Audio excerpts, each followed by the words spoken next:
What's up, world? What's up, DC? What's up, Howard University? You are now listening to WHBC 96.3 HD3. I am your host, Mara Fats, and today I am joined with two individuals, two rappers. Introduce yourself for the people. All right. Yo, it's Benzell, a.k.a. Balenciaga Benny. And it's Jubeh, a.k.a. Jubeh. All right. How y'all doing today? Good. Good. Okay.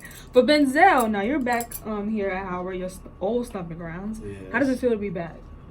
I mean, it's really good. A lot of my friends are still here, like in DC or still at Howard. Yeah. And really, back in Jacksonville, we've been grinding. So this feels like a vacation almost. So it's nice. And homecoming's coming up, so yeah, we about to turn up. Yeah. You mentioned in Jacksonville, I almost feel like this is like a full circle moment. Of course, we're both from Jacksonville. Yeah. All three of us. Yeah, all three of us actually. But for me and you, I think the first time I ran into you had to do with WHBC. I don't know if you remember, you were like out here and asking me a question about getting your music played or something like that. But I think this is dope to have this right now. Yeah. So for the both of you, take us back a little further and let us know when you first started making music. I started making music probably about almost 4 years ago, but not seriously really until like the last year and a half. When I was about 19, I really started freestyling with some friends. Everybody would always be like, "Oh, bro, like you freestyle really well, et cetera, et cetera." So I was like, let me try to make a song. Let me see how it comes out.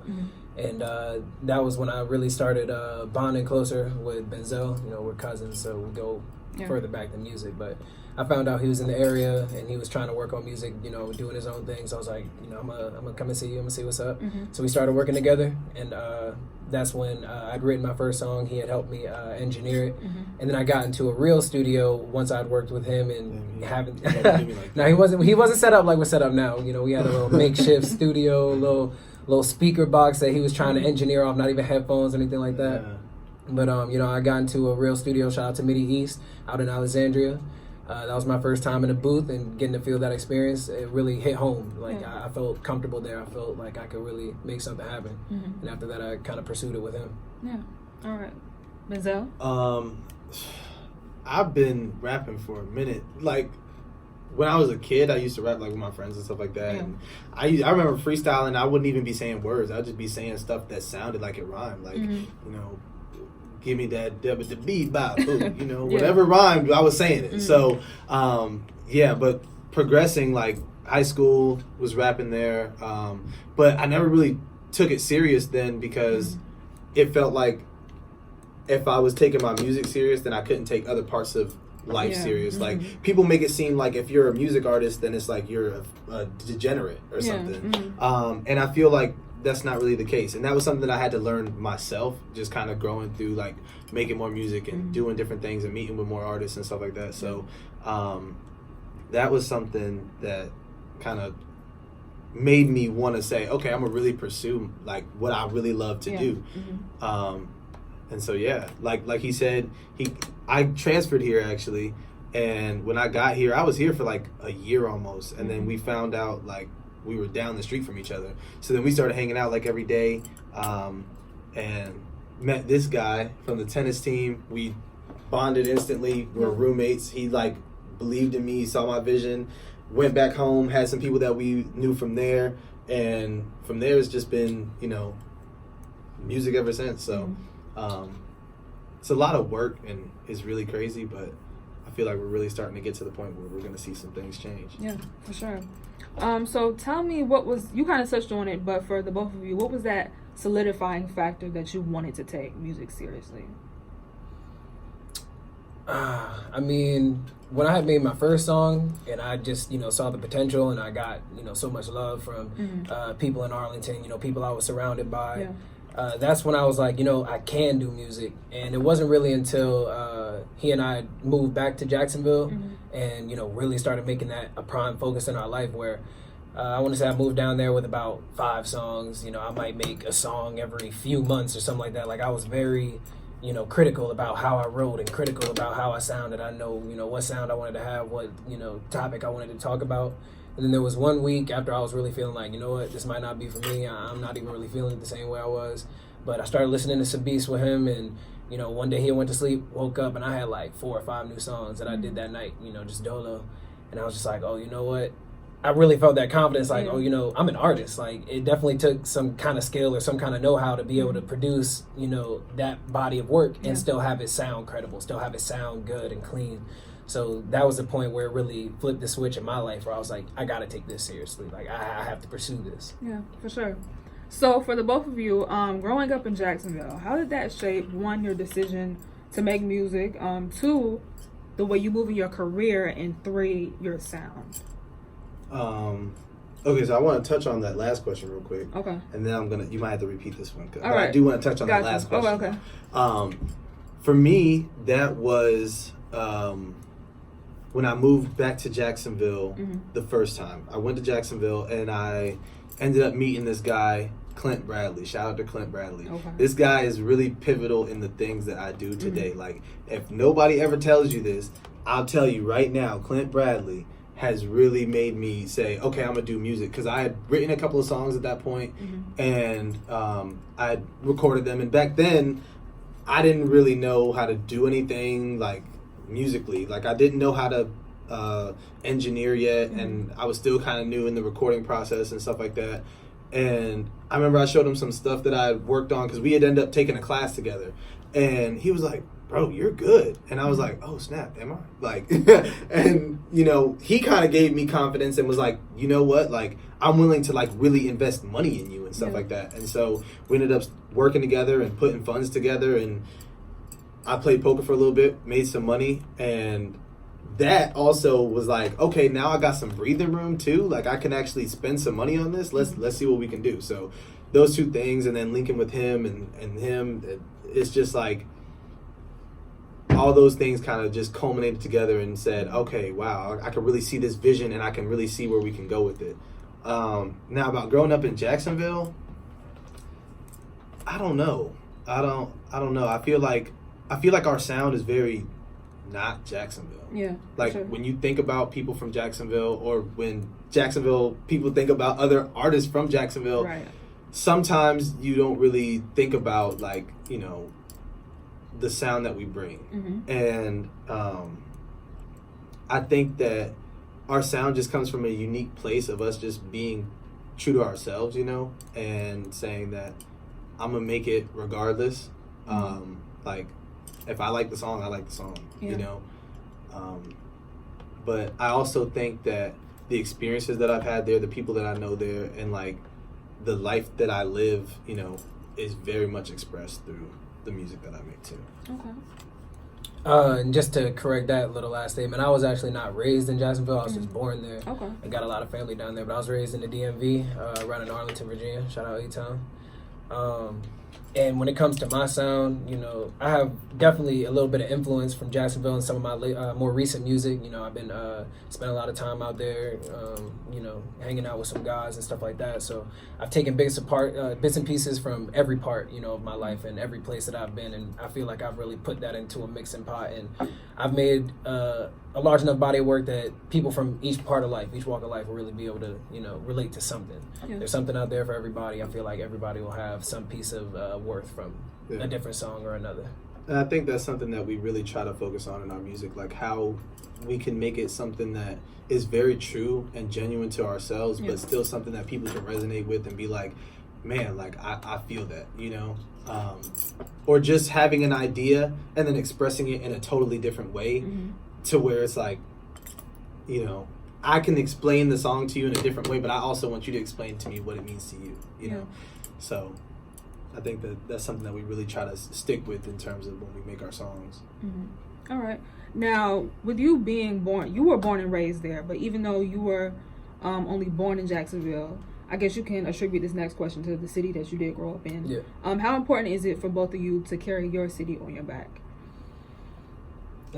Listen, I already told them, and I'm going to tell everybody right now, like, Jacksonville is my city. Okay. So I don't know what other artists do. There are artists that are already kind of popping that come from Jacksonville and stuff like that. There are people that are known from Jacksonville and have made it big already and stuff like that. And it's like, that's great. But the magnitude that I'm trying to be on and like the things that we're trying to get to are just astronomical. Like I don't really if y'all give me a little platform, I promise you it's only up. Like we're not, there's no stopping. And I feel like the mindset and the mentality that we bring, like there's not gonna be, do we think we put the city on our back? Like the city's gonna be like, yo, I'm trying to be on your back. Okay. Like, you know, and I feel like when you come with that energy, people are either gonna respect it or you're gonna make them respect it.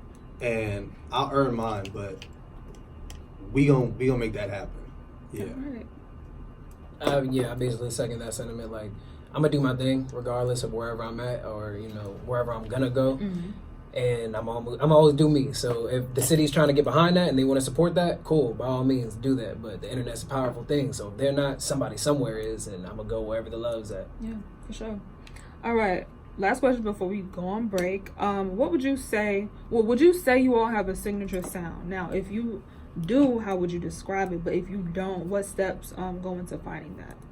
I would say I definitely feel like I have a signature sound. I'm very melodic, really smooth, and you know that translates into all of my music. So whenever you hear me on a track, you can expect it's gonna be something, you know, that's gonna harmonize well, or something that's just gonna hit, you know, have a really smooth cadence. I turn up from time to time, but definitely that signature is gonna be something smooth, something melodic. For me, I feel like as much as I have a signature, I try to vary my sound. Yeah. So, like, there's certain things and there's certain elements of my music that you'll hear just about in every song. And that's, if you're a true fan and you listen to the music that I'm making, you'll understand what I'm talking about. So, like, in all my hooks, you're going to hear something that's going to be, for the most part, catchy. No matter if I'm trying to make the song deeper or not, it's going to be something that you're going to want to keep saying. Okay. And then underneath that, you're going to hear some, you know, more singing vocals where I know I can't sing, but I be finessing. And then you're gonna hear some ad-libs and stuff like that. Like I'm this, like the pattern of layers and stuff like that I do on most songs is gonna stay relatively the same. But like I genuinely enjoy, you know, branching out to different types of sounds. Like one beat pattern is never gonna sound like the same to me. So I want to make sure that I can make music for all people, you know, because there's a lot of different people that I've met in my life, and I feel like a lot of times, even if it's not myself, I talk about the people in my life, and I'll address it as, you know, these people in my life. But regardless of wherever I'm at, I make sure that I incorporate people's lives in my music so they can always resonate. So yeah, I do want to touch on that because we have talked about how you do have not one signature sound. And I feel like nowadays it's easier for people to gravitate to something that is, I don't want to say makes sense, but something that is cohesive for them. So I do want to ask you, how difficult do you think it is going into the business to have this idea to kind of cater to everybody? Because a lot of artists have a target audience.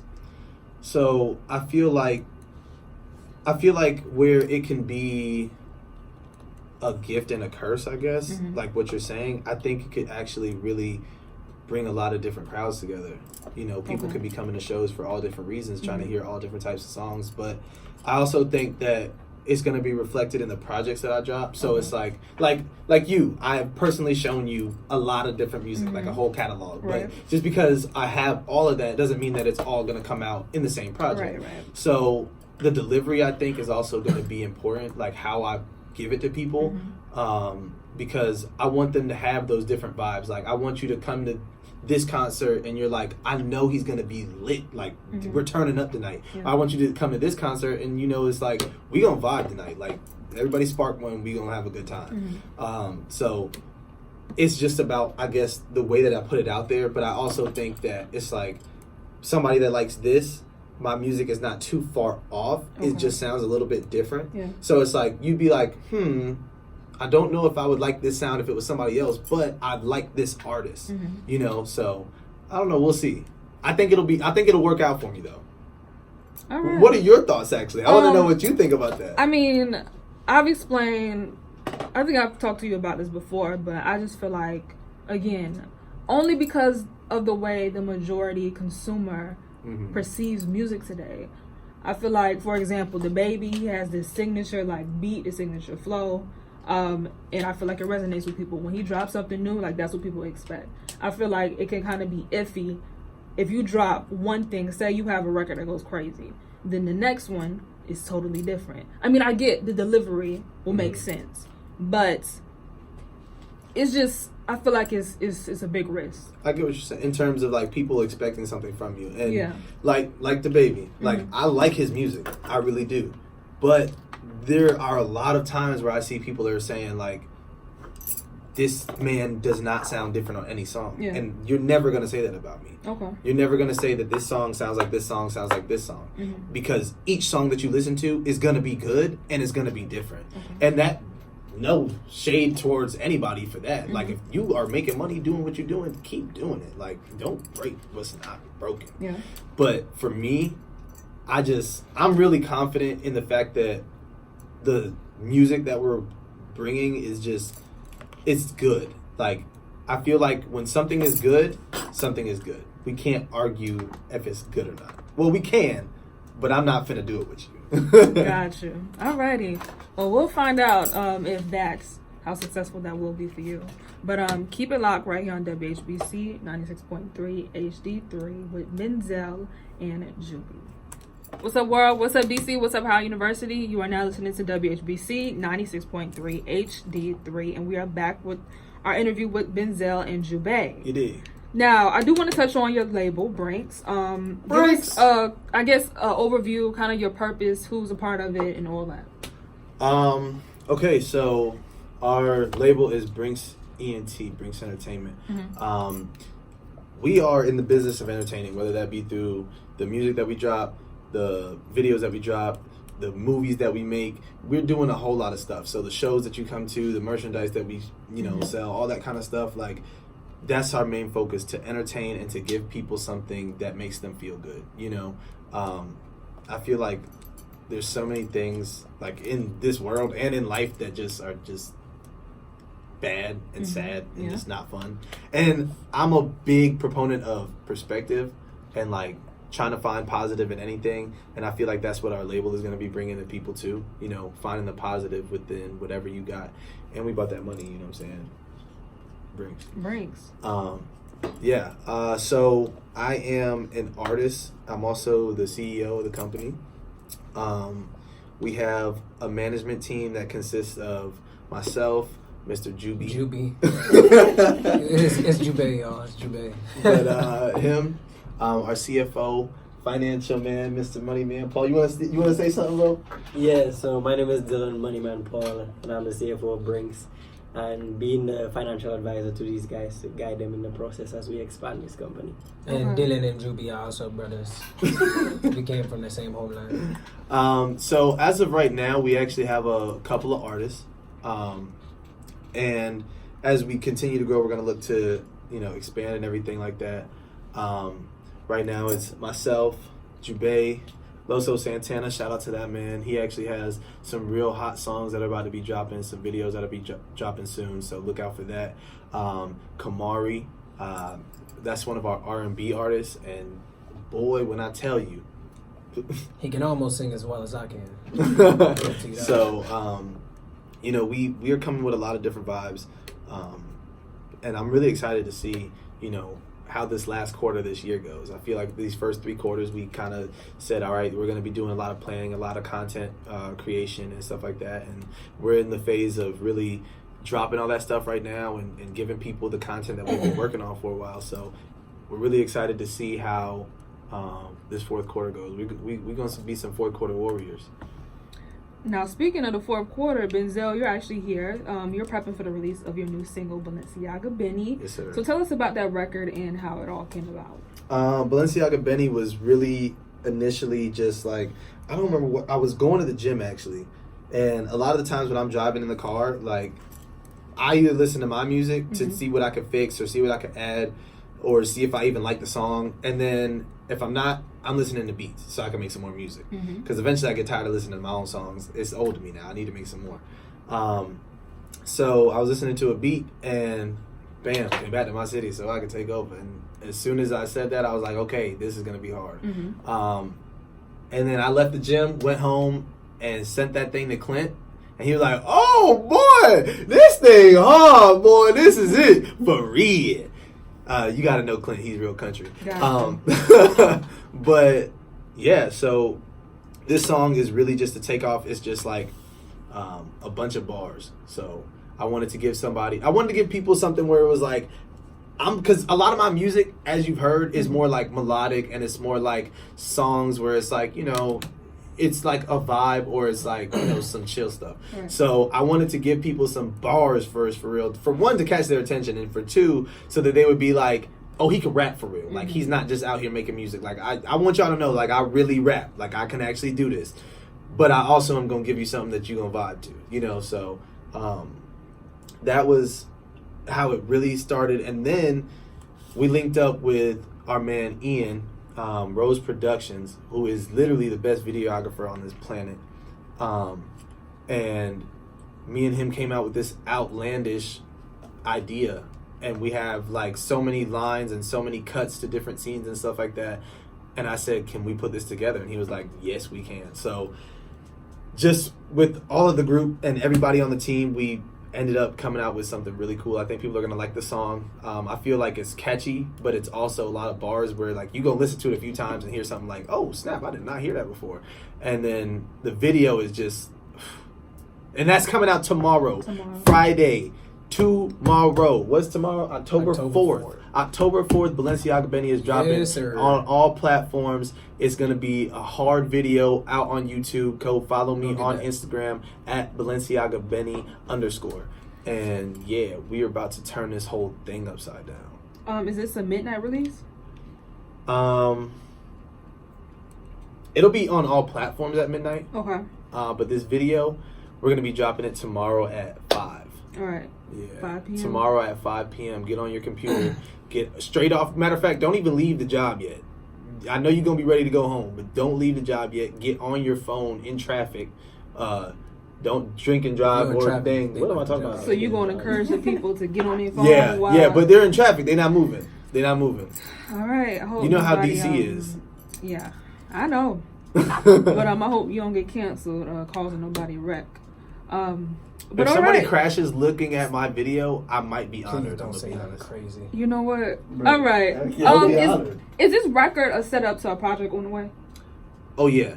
So actually, I have so many projects actually. Yeah.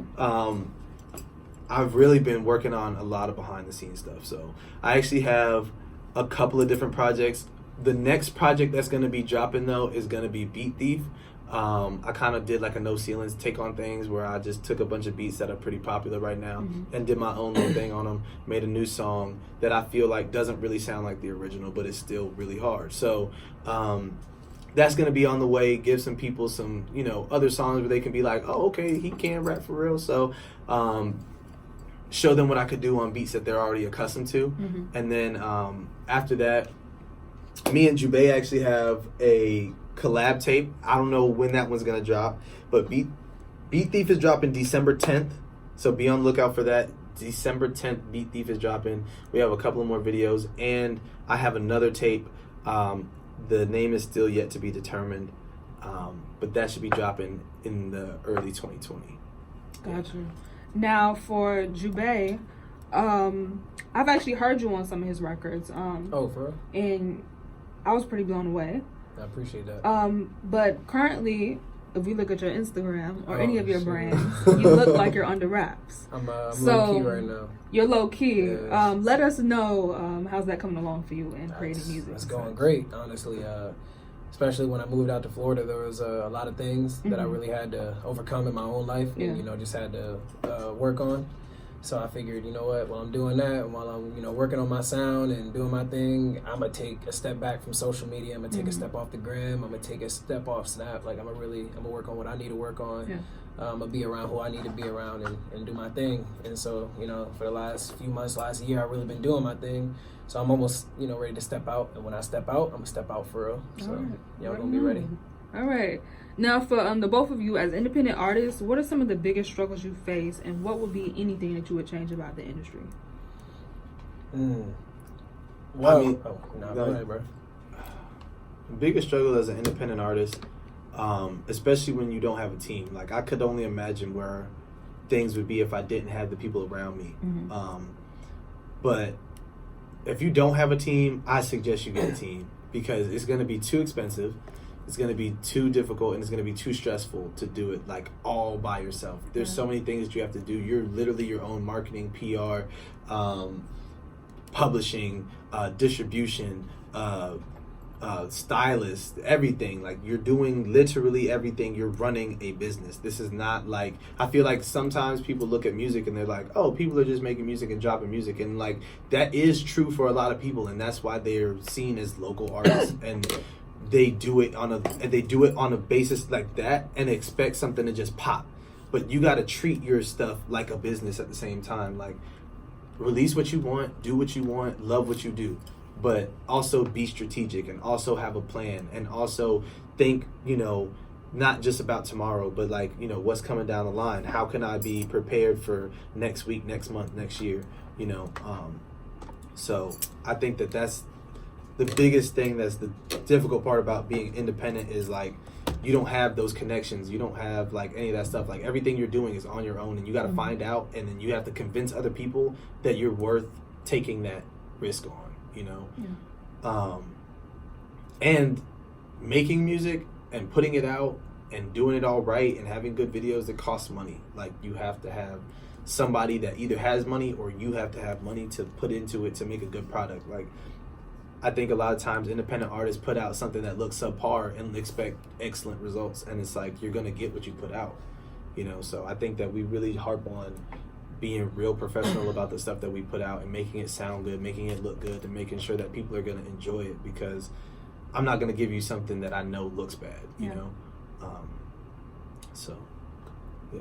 I think on top of that, patience is also a virtue. So, growing up in this area, I've been around a lot of local artists and, a lot of friends, old friends I used to work with, like, let's do this together, let's make this song together, blah, blah, blah.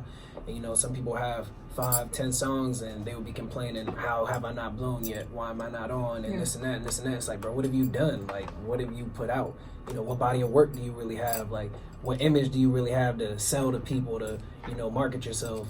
And I was listening to 50 Cent recently, and he was like, one of the issues with artists nowadays is that, people aren't getting bounced around in the industry as much as they used to be bounced around back in the day. So they get on, and he's like, oh, that's why you have so much one-hit wonders, because they get on one song, and then, they go around, they tour it, they party, blah, blah, blah, and then they can't write another hit record to save their life. So in that sense, he and I, Benzell, have actually been working for the last, few years, like, really trying to make sure we have a sound we're comfortable with.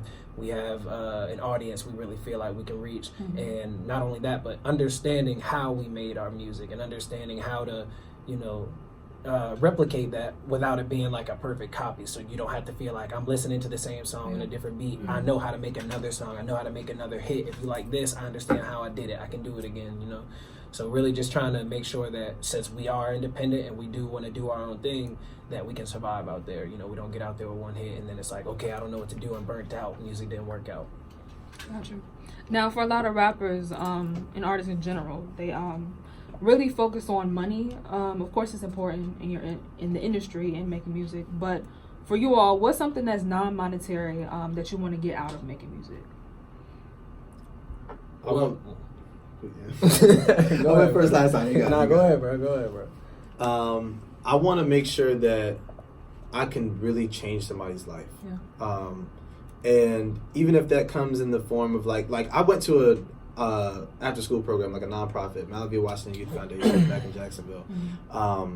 And when I was there, like, a lot of the things that I learned, or the people that I met and stuff like that, like, that was really important to me, and it really helped me get to certain places in my life that I don't know if I would have done had I not had certain people around me and certain things happening. So I feel like it opened a lot of doors. Like, I even played tennis here at Howard because that was what I did back there. Like, we played tennis. And that's actually how I met Dylan, which led to, more stuff. And I feel like that was really pivotal to me, and that changed my life. So I want to have a nonprofit at one point. Like, I want to, do things with the music and, like, the money that we do have or can make from music to really give back to our communities and to change things. Like, yeah, that's one of the biggest things that I want to do. non-monetarily, I guess. I'm on a similar tip. I remember going through high school, and there were certain times, where I was feeling really low, or I was like, I don't know what I'm about to do in my life, blah, blah, blah. And Kendrick Lamar was a real inspirational artist to me. He really started popping around like the 2013 time, and I started listening to him like everything. Like, I was going on SoundCloud and listening to all the non-mainstream, songs like, and thinking about that and letting that resonate in my heart. I remember one time I had a friend come over to a spot I was hanging out at, and he had brought a shorty. And I played one of my little demo songs for him, and this is the first time we'd ever met. We didn't exchange more than one sentence to each other. And she had ran out the room like boohoo crying, like sprinted out the house. And he had chased after her. He came back. He was like, yeah, bro, like she heard your song and made her feel some type of way, blah, blah, blah. She said she loves your music. And I'm just like, wow, like to have that kind of an impact on somebody, and to think back on how Kendrick had such an impact on me, to feel like it's a potential that I could give that, to a mass audience of people, or, there's going to be some little kid somewhere listening to my music and being like, I can overcome whatever it is I'm going through. So I'm really looking forward to trying to have that type of an impact on the community. Yeah, and I actually want to piggyback off of that. Like, I remember the first time that I was somewhere and somebody rapped my lyrics back to me, and I was like, whoa, like that was crazy. And it was actually a song that I wrote in high school for two of my friends that had passed away. And for one, like when I wrote that song, it was really like for them, and it was actually called For Them. So for people to like hear that song and really know, because they were a part of the situations and everything like that, and to know and to really feel it too, and then to know the lyrics, it was like, wow, like that was really cool. And I don't know what that could have done for them, but that touched me, that I could, even have a slight impact on somebody like that. Yeah. So that's really what I want to do and continue to do with the music as well. I'm glad to hear it. Now, lastly, if there's nothing else or anything else that you would want everybody to know about you, what would that thing be? Oh, you go ahead first. What you're looking at me for? I don't know. Snow, I'm a cool dude, man. Chill. All I really care about in life is making sure that my family is straight, making sure that my friends are good, and making sure that this music is on point. As long as my family, I have a song, and all I really care about is my boys and my residuals and my family and everything like that. So just know that everything that we do is coming from a genuine place. Our label is about prosperity, and it's about family. Sometimes you might hear Brink's the Mafia, and that's not even meant in like a way of like, oh, we're like a mafia, but like we're a family, you know, and I got your back, you got my back, and we're always going to hold each other down. So I feel like when people think of us, or when they think of our label, or when they think of anything that is, around us, like it's positive energy over here, and it's always, good energy. So that's what we're trying to bring to the table. Alrighty. Anything specific for you? Well, for all the real fans out there, most of them would know, I guess, but I was actually born and raised Buddhist. I'm not necessarily practicing at the moment, if I'm being real with you, but I always take that with me, wherever I go. There's always a little piece of that, so that's something I really hold dear. Got you. All right, let the people know where they can find y'all on social media and stream all of your music. On Instagram, find me at Balenciaga Benny _. I don't really use Twitter, but you can follow me on Twitter at b.lvng. You could also look me up as Balenciaga Benny. Balenciaga Benny on everything. All my music though, look up Benzell, and you'll be able to find me all socials. Just follow me on Instagram. That's the best way to get to all my stuff. Again, as she pointed out earlier, I've really been ducked off, but if you want to go look at a blank screen, go ahead and follow Jubeh _ on Instagram. That's JUBEH _ JUBEH. If you're lucky, I'll be previewing some music for you on my live in a little story. Other than that, I've been ducked off. I'm about to pop out by the end of the year, so you can mess me when I do that. All right. Now, speaking of music and speaking of Benzell Benny, I guess we actually have an exclusive. So can you introduce your record for the people? Hey, man, this record right here, the official drop of Balenciaga Benny. Check it out. I hope y'all enjoy it.